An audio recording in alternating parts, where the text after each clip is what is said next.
Hello friends, सी Priyanka Jain here and आज हम डिस्कस करने वाले हैं कंपाउंडिंग ऑफ मनी। कंपाउंडिंग क्यों इतना इम्पॉर्टेंट है मनी को मैनेज करने के लिए, आज हम ये सीखेंगे और एक बहुत ही सिंप्लीफाइड तरीके से हम ये जानेंगे कि कंपाउंडिंग आखिर होता क्या है। एंड स्पेशली प्लीज़ वुमेन जो हैं, जो अपनी सेविंग्स, जो बहुत अच्छी सेवर्स हैं और बहुत सेविंग्स भी करती हैं, तो उनके लिए ये वीडियो बहुत इंपॉर्टेंट है ये समझना कि why they should invest their savings and savings को आइडल नहीं रखना चाहिए। कंपाउंडिंग एक बेसिक कॉन्सेप्ट है फाइनेंस का, तो उसको समझने के लिए हम एक सिंपल सा एग्जांपल लेते हैं। Suppose there is you have 30,000 as savings. आपके पास 30,000 की सेविंग्स आपने कर ली है। अभी आपको 3 मंथ्स बाद you want to buy a mobile. Now अगर उन 3 मंथ्स में suppose now let's assume 2 situations कि आपने 3 महीने के लिए आपका जो सेविंग्स है वो आपने एक लॉकर में बंद करके रख दिया, एकदम लॉक करके। एंड देन दूसरी ऐसी सिनेरियो है जहाँ पे आपने उन सेविंग्स को आइडल नहीं रखते हुए उन्हें इन्वेस्ट किया है किसी लिक्विड फंड में for 3 months. Okay, so now what will happen after 3 months?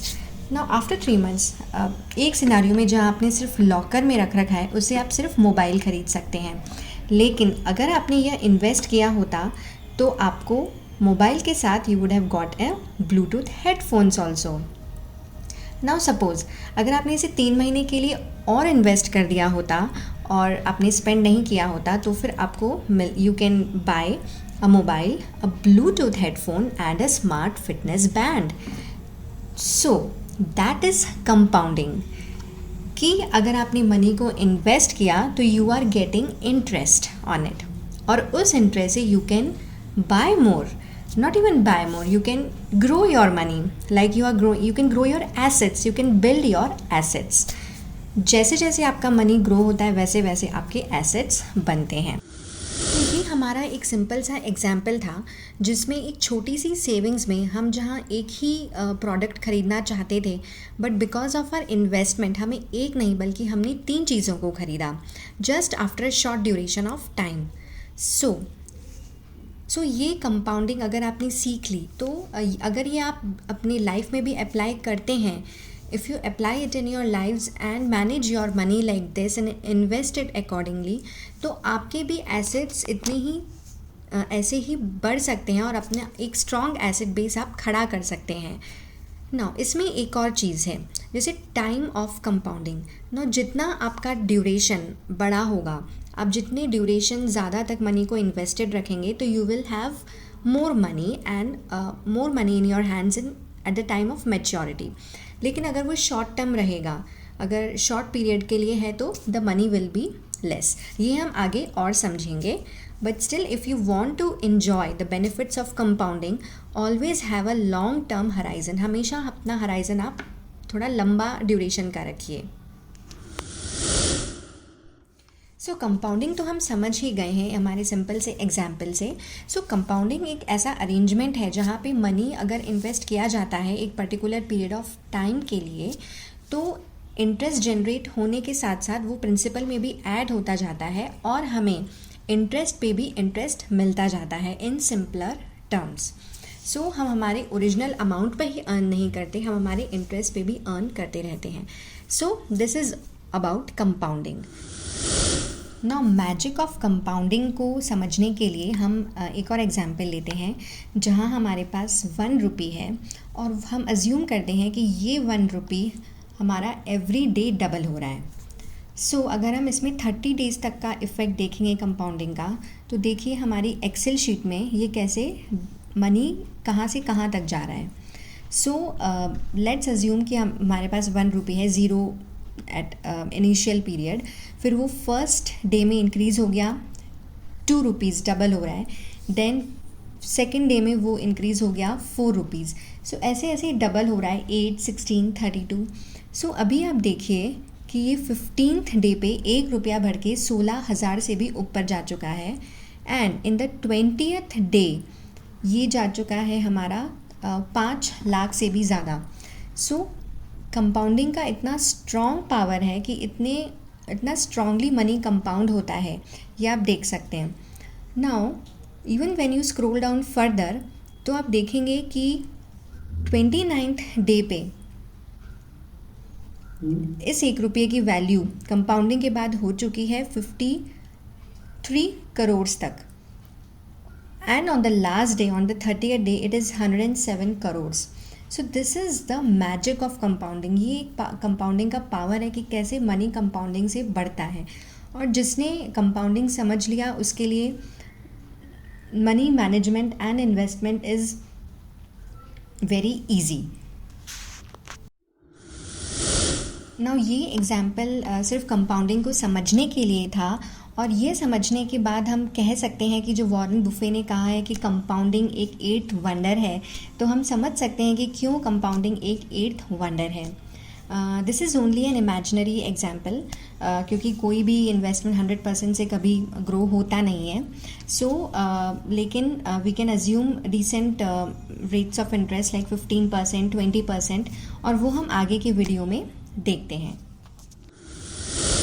Now हम कंपाउंडिंग के कॉन्सेप्ट को और एक रियलिस्टिक रेट ऑफ रिटर्न लेके समझते हैं. So suppose there are 2 friends, Aditi and Shweta, और दोनों ने अपने ₹1 लाख इन्वेस्ट कर रखे हैं at a 15% rate of return.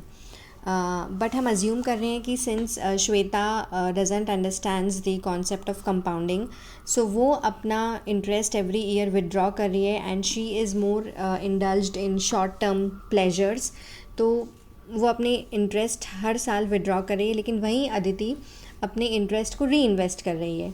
So see, in the first year both have earn ₹15,000 as interest. Now in the second year Aditi का principal amount is 1,15,000, whereas Shweta का principal amount is still the same at ₹1 lakh. Now see what happens in the 6th year. When we see in the 6th year, जब वहीं अदिति का amount it has increased from ₹1 lakh to 2 lakhs because of compounding. लेकिन श्वेता का amount वही है, the principal amount is 1 lakh and she has earn ₹75,000 till 5 years. So we can assume, we can say that 1,75,000 is the amount which she has enjoyed and which she has made. So 2 lakh और 1,75,000. So Shweta को 25,000 का loss हो गया है because she is not use the concept of compounding. तो जहाँ अदिति का matured amount is more than Shweta's amount.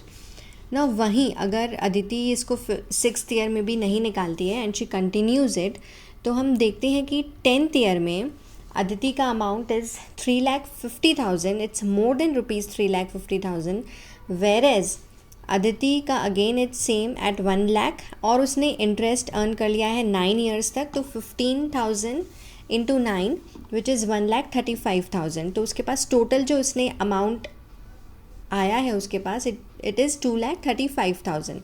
तो यहाँ पे भी श्वेता को इन द 10th ईयर उसको लॉस होगा अराउंड 1,16,000 का.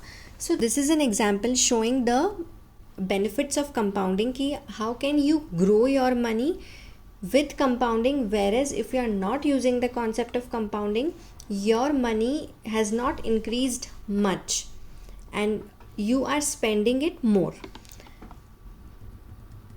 So इसी तरह आप इस कंपाउंडिंग के बेनिफिट को अगर समझते हैं और इसे if you apply it in your investment ideas कि हम इन्वेस्ट करके मनी को ग्रो करेंगे, so you can also become rich and achieve your financial goals on time. Now in compounding there are 2 again important concepts, value of compounding and the second is rate of compounding. तो time value of compounding समझना बहुत important है because compounding में जितना long term आप invested रहते हैं you can grow your money more. So let's understand by taking an example. What is the importance of difference in timing of compounding, तो हम ये समझते हैं एक एग्जाम्पल से. There are 2 friends Kavita and Neha and दोनों के बेबीज़ हैं.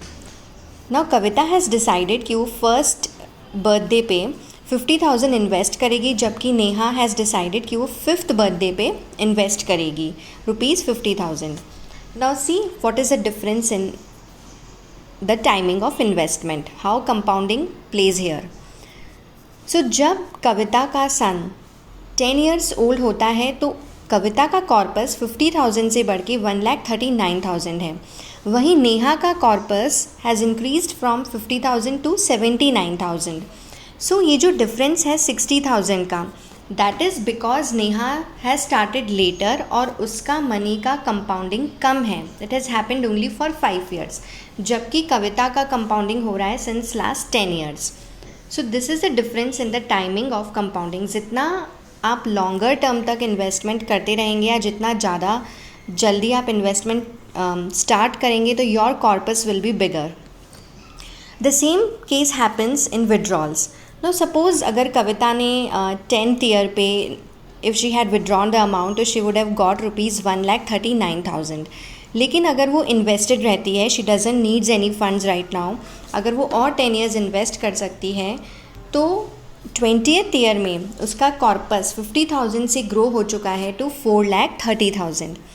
वहीं जब नेहा का बेबी 20 ईयर्स का होगा तो उसके पास रहेंगे 2,45,000। तो यही डिफरेंस है टाइमिंग ऑफ कंपाउंडिंग में। So conclusion is the longer you remain invested your corpus will grow bigger. Discussing about the rate of compounding, तो जितना ज़्यादा रेट ऑफ कंपाउंडिंग होगा उतना ही मनी ज़्यादा ग्रो होगा और उतनी ही फास्ट वो ग्रो होगा। So this was time of compounding and the rate of compounding. So investors can decide accordingly as per their risk appetite and their time horizon जितना वो invested रह सकते हैं। They can invest accordingly and they should think that जहाँ पे rate of interest ज़्यादा होता है वहाँ पे risk भी ज़्यादा होता है, तो प्लीज़ ये भी consider करना ज़रूरी है कि कितना रिस्क आप ले सकते हैं।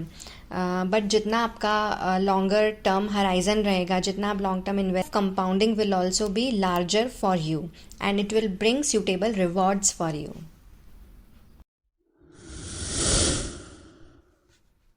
सो फ्रेंड्स, जहाँ स्कूल में इतने डिफ़िकल्ट फार्मूलेज होते थे कंपाउंड इंटरेस्ट को समझने के लिए, सो ये बहुत एक प्रैक्टिकल एग्जाम्पल है कंपाउंडिंग समझने के लिए। And so apply this practical examples in your money management and let your money grow for you. अगर आपको हमारा वीडियो पसंद आया है और आपकी नॉलेज बढ़ी है तो प्लीज़ सब्सक्राइब एंड शेयर।